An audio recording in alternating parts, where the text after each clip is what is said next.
오늘 말씀 제목은 다시 회복을 위한 기도라는 제목으로 하나님의 말씀을 증거하도록 하겠습니다. 여러분, 시편은 찬양시입니다. 시편 150편까지가 다 찬양시. 그럼 찬양은 가사도 중요하지만 또 곡도 중요하잖아요. 그래서 이 시편은 전체가 어떤 운율에 의해가 쓰고, 어떤 가사도 중요하지만 곡에 의한 운율에 의해서 이제 하나님께 노래를 하게 되어지는데요. 각 장마다 어떤 특색이 있어요. 특색. 시편 22편 같은 경우는 표제어라는 게 있지 않습니까? 시편에 보면 표제어, 머리말 같은 게 있는데, 시편 22편은 표제어가 뭐냐면요, 아엘렛 사할에 맞춘 노래. 아엘렛 사할에 맞춘 노래. 시편 22편은 우리가 아시는 것처럼 예수님께서 십자가를 지시는 그런 장면의 말씀이에요. 십자가는 어떤 것입니까? 사형 형틀이에요. 그 예수님의 고난, 순환, 얼마나 고통스러운 그런 자리입니까? 그러니까 아일렛 사할에 맞춘 노래, 이 말은 뭐냐면요, 어떤 운율이 있냐면요, 구슬프게 부르는 노래. 구슬프게. 시편 84편에 보면 이렇게 나와 있죠. 고라 자손의 시 인도자를 따라 깃딧에 맞춘 노래. 깃딧에 맞춘 노래는 뭐냐면요, 아주 달콤한 시예요. 달콤한 시. 언제 이런 노래가 필요할까요? 여러분, 결혼 행진곡 이런 거 있잖아요. 결혼 행진곡에서 무슨 그 나오는 음악 배경이 무슨 트로트 같은 그런 음악이 나오면 되겠습니까? 아니면 장송곡 같은 뭐 아이고 아이고 나는 간다 그런 비슷한 운율이 나오면 되겠습니까? 아주 뭐 경쾌하면서도 신나면서도 아주 축복할 수 있는 그런 멜로디 운율이 나오겠죠. 그래서 깃딧에 맞춘 노래. 자, 그러면 오늘 시편 80편이잖아요.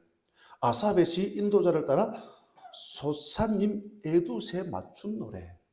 그럼 소사님 에두시 뭐냐? 한마디로 말씀드리면 비탄시. 비탄시가 뭐냐면요, 그냥 슬픈 시예요.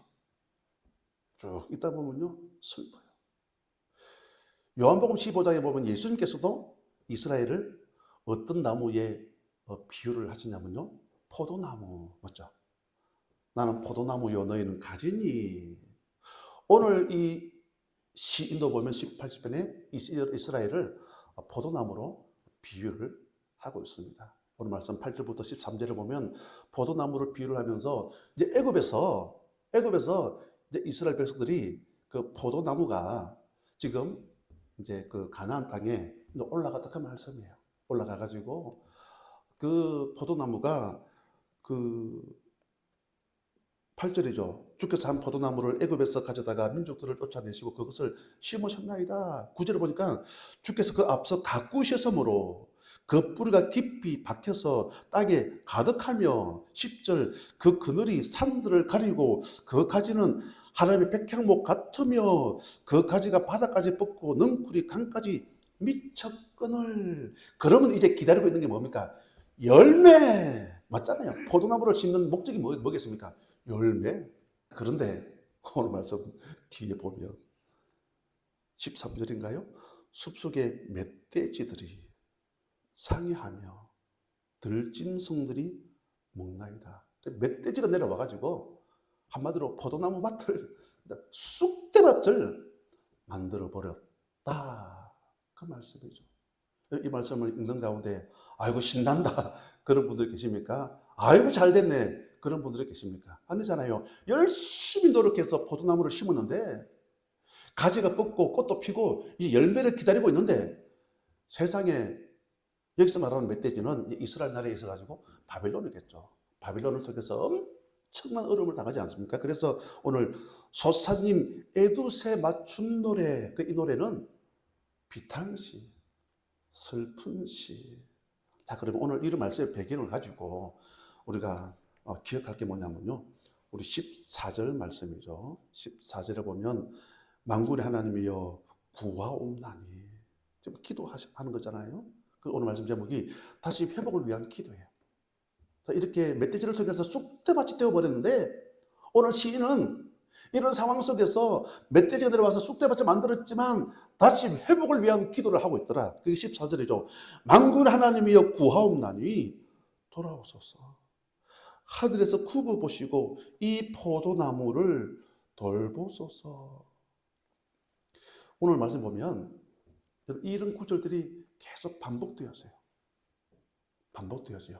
학교 선생님께서 중간고사를 앞두고 어떤 문제를 계속 반복한다? 중요하다 그 말이잖아요. 시험에 나올 확률이 높다. 오늘 말씀도 보면 회복을 위한 기도가 계속 구절이 반복이 되어져요. 그게 3절이죠. 하나님이여 우리를 돌이키시고, 그리고 7절에 보니까 만군의 하나님이 우리를 회복하여 주시고, 그리고 19절에 만군의 하나님 여호와여 우리를 돌이켜 주시고. 돌이킨다라는 말은 무슨 말입니까? 지금의 모습이 아니라는 거죠. 비록 지금의 모습은 멧돼지를 통해서 담을 열어가지고 쑥대밭이 되어져 있지만, 또 다른 짐승들이 와가지고 포도나무를 완전 짓밟아 나왔지만 돌이켜달라. 무슨 말이죠? 회복. 다시 원래처럼. 이 말씀 우리에게 적용하면 돌이켜달라. 어떤 분들은 육신의 건강의 질병으로 어려움 당하는 분들이 계시겠죠. 하나님, 내전에 건강할 때 그 건강한 몸으로 다시금 돌이켜달라고. 지금 가난합니다. 하나님, 사업의 어떤 어려움을 통해서 가난할 수도 있겠죠. 경제적 어려움을 경험할 수도 있겠죠. 하나님, 전에 사업이 잘 나갔던 그때처럼 하나님 부자가 되어지기를 원합니다. 물질의 축복을 누리기를 원합니다. 그러니까 이렇게 적용할 때가 뭐냐면요. 돌이켜. 공동체 안에도 어떤 어려움들이 있겠죠. 전에처럼, 그죠? 전에처럼 3.1절 운동이 가능했던 그 이유가 뭔지 아십니까? 3.1절. 오늘 말씀 제목이 다시 회복을 위한 기도예요. 1절 36년 동안 나라를 빼앗겨버리고. 여러분, 그때 참 대한민국에 불을 일어났던 게 뭐냐면 마치 유행처럼 상기도. 들어보셨죠? 상기도. 아니면 철학 기도회 이런 거 있잖아요. 철학 기도회. 우리 믿음의 우리 선진들이 정말 이 민족을 위해서, 이 빼앗긴 나라를 위해서 정말로 눈물로써 회복을 위한 그런 기도가 있었을 때에 나라를 되찾지 않습니까? 되찾지 않습니까?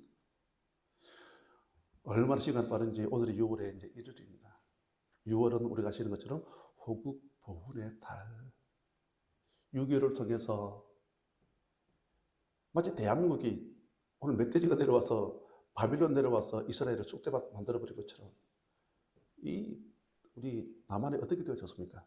완전 불타버리고 얼마나 많은 사람들이 죽고 불탄 그런 위기 속에서 지금 오늘날 2025년 지금 유교가 끝나고 지금 75주년 되어지는 그런 시점을 맞이하고 있거든요. 지금 대한민국의 경제를 보십시오. 전 세계 가운데 13위. 제가 검색해 보니까 지금 한 단계 내려왔어요. 14위. 어쨌든 13위든 14위든 전 세계 가운데 대한민국이 이렇게 막강한 경제력을 가질 수 있었던 그 비결은 뭐냐면요. 또 독이라는 거죠. 우리 민족의 선진들이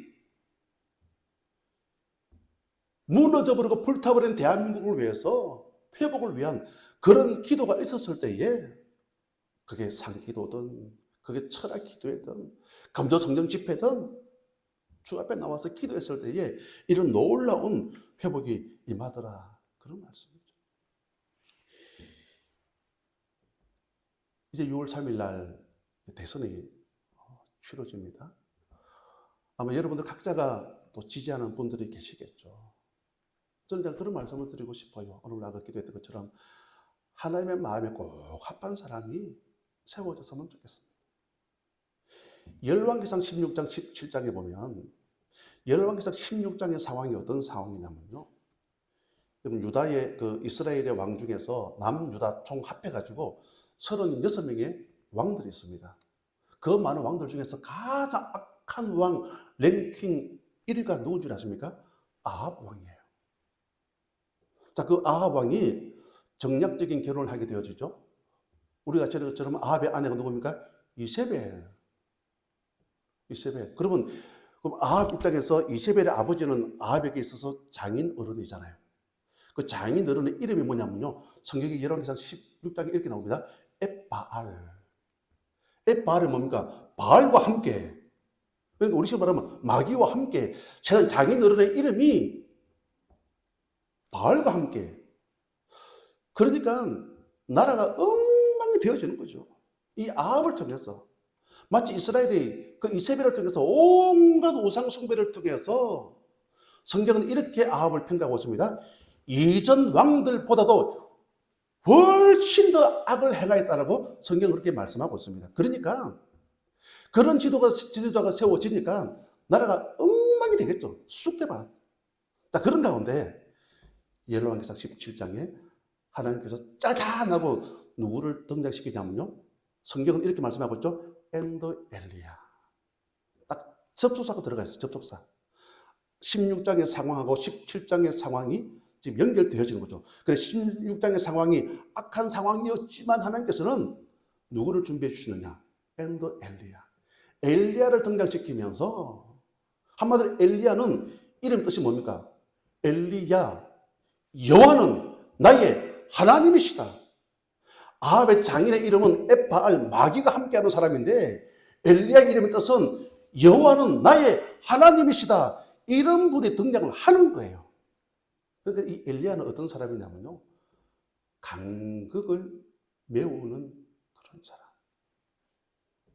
지금 남한은 어떻습니까?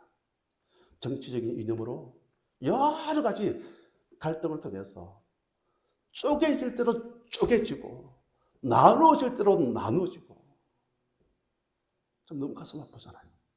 이런 가운데 저는 엘리야와 같은 다윗과 같은 하나님의 마음에 고갑한 그런 일꾼이 세워져서 이렇게 나누어진 이 대한민국을 손에 손잡고, 그죠?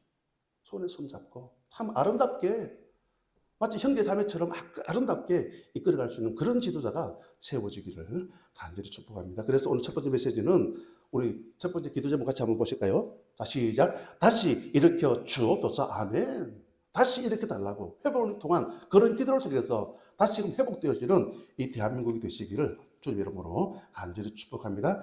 그리고 두 번째로 보면 우리 1절 말씀인데요. 1절에 보니까 요셉을 양떼같이 인도하시는 이스라엘의 목자여 귀를 기울이소서. 그룹 사이에 좌정하신 이여 빛을 비추소서. 오늘 시편 80편은 반복되는 구절들이 많다 그랬죠. 아까 전에 돌이켜달라고 회복을 위한 기도가 많이 있었다 그랬지 않습니까? 여기도 보니까 빛을 비추어 달라는 말씀들이 또 계속해서 반복이 되고 있어요. 그게 3절도 나오죠. 하나님이 우리를 돌이키시고 주의 얼굴 빛을 비추사. 빛을 비추사. 또 7절에 나오죠. 만군의 하나님이 우리를 회복하여 주시고 주의 얼굴에 광채를 비추사. 아멘이죠. 광채.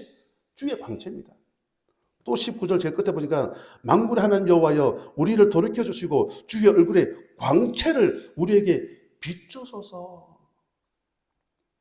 이 말씀 딱 읽는 가운데 딱 떠오르는 인물이 있지 않습니까? 우리가 아시는 것처럼 아론의 기도. 아론의 기도. 민수기 6장 25절 26절에 이렇게 말씀하고 있습니다. 여호와는 그 얼굴을 내게 비추사 은혜 베푸시기를 원하며 여호와는 그 얼굴을 내게로 향하여 드사 평강 주시기를 원하노라. 저는 이 아침 예배하는 우리 모두에게 주의 빛이 임했으면 좋겠습니다. 내 영혼에 햇빛 비치니 주 영광 찬란해. 우리 공동체 가운데 주의 빛이 임하고 우리 가정 가운데 주의 빛이 임하고 우리 자녀들의 그런 가운데 주의 빛이 임하게 하여 주옵소서. 빛이 임하면 여러분 어떻습니까? 어둠은 떠나가버리잖아요. 떠나가버리거든요. 빛이 셉니까? 어둠이 셉니까? 빛이 드러나면 어둠은 다 떠나가거든요. 그래서 주의 빛을 비춰달라고. 오늘 여기도 보니까 요셉을 양떼같이 인도하시는 이스라엘의 목자여. 요셉의 여정은 우리가 아시는 것처럼 언약의 여정이었습니다. 언약의 여정은 무슨 말이냐면요. 과정은 있지만 반드시 승리를 경험한다 그 말씀이잖아요. 요셉이 노예로 감옥에 들어갈 수도 있었지만 요셉의 여정 가운데 늘 주의 빛이 임하는 거죠. 주의 빛이 임하는 사람은요. 안 넘어져요. 절대로 안 넘어져요. 아니, 넘어진다 할지라도 다시금 일어난다라는 말씀이죠. 요셉이 넘어졌습니까? 물론 넘어질 때도 있었겠죠. 그렇지만 계속 넘어져 있었던 것이 아니라 주의 빛을 경험하게 되어지니까 일어나게 되어지더라, 그 말씀이잖아요. 그리고 17절을 보십시오. 17절.